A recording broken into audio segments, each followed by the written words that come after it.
राधे राधे। जय श्री कृष्णा। कार्तिक महात्म का 19वां अध्याय। 18वें अध्याय में हमने विष्णु पूजन की महिमा सुनी थी। आज 19वां अध्याय में हम भाव के भूखे भगवान की महिमा सुनते हैं। राजा पृथ्वी ने नारद जी से पूछा कि हे देव ऋषि, भगवान का पूजन किस भाव से करना चाहिए। इस पर नारद जी ने कहा कि हे राजन, भगवान तो भाव के भूखे हैं। इस संदर्भ में मैं तुम्हें एक कथा सुनाता हूँ।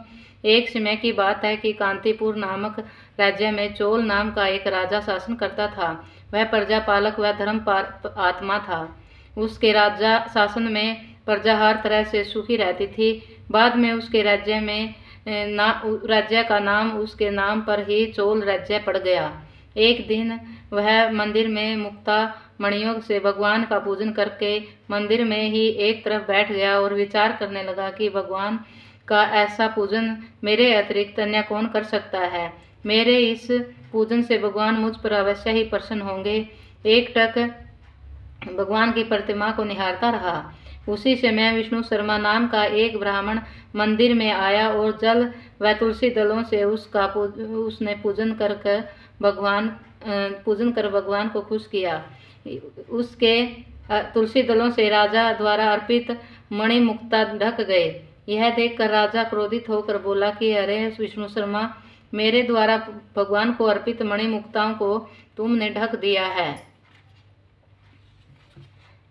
तुझे पूजन करना भी नहीं आता। विष्णु शर्मा समझ गया कि राजा के मन में घमंड आ गया है।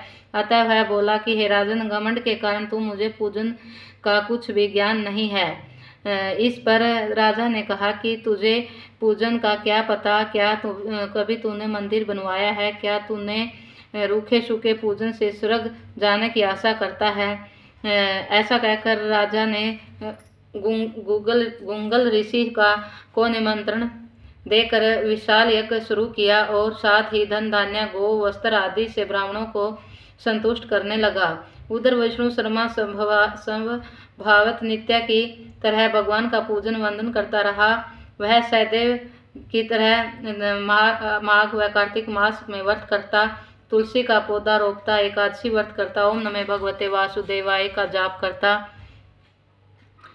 वह हर समय भगवान का स्मरण करता रहता। हे राजन, एक दिन विष्णु शर्मा ने रसोई तैयार की और जब भोग लगाने का समय हुआ तब उसने देखा कि उसका भोजन कोई उठा कर ले गया है। उसने सोचा कि यदि रसोई दोबारा बनाऊंगा तो सत्संग का समय निकल जाएगा और वह मेरा व्रत खंडित हो जाएगा। व्रत खंडित होने के भय से उसने रसोई दोबारा नहीं बनाई और रात को भजन पूजन करके भूखा ही सो गया। अगले दिन उसने फिर रसोई बनाई और उस दिन भी वैसा ही हुआ। इस प्रकार 7 दिन तक ऐसा ही होता रहा। 7 दिन भूखा प्यासा रहने से वह दुर्बल हो गया, लेकिन नियम नहीं तोड़ा।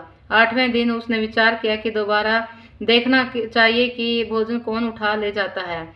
उस दिन वह रसोई बनाकर एक जगह छिप कर बैठ गया। कुछ देर बाद उसने दीनहीन वह दुबले पतले चंडाल को आते देखा। वह चुपचाप आया और भोजन उठाकर चलने लगा।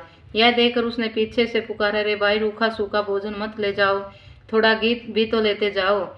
विष्णु शर्मा की यह बात सुनकर चंडाल भयभीत होकर भाग खड़ा हुआ, लेकिन आगे चलकर ठोकर लगने से गिर पड़ा। विष्णु शर्मा ने उसके पास गया और गमछे से उस पर हवा करने लगा।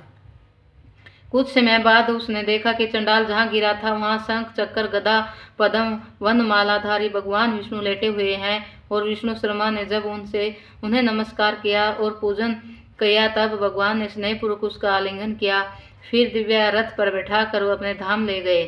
चोल राजा एक तरफ बैठा हुआ था और सारा दृश्य देखने के बाद उसे बड़ी पीड़ा हुई। उसने गुंगल ऋषि को बुलाकर दुखी होते हुए कहा कि हे मुने, जिससे ईर्ष्या करने के कारण मैंने इतना दान पुण्य किया, वही मेरी आंखों के सामने भगवान विष्णु द्वारा अपने धाम ले जाया जा रहा है और मैं यहाँ उपेक्षित पड़ा हूँ। इससे तो यही सिद्ध हुआ है न कि भगवान तो केवल भाव के भूखे हैं और वे भक्ति से ही प्रसन्न होते हैं। चोल राजा ने आजीवन ब्रह्मचर्य व्रत किया और उसके संतान नहीं थी।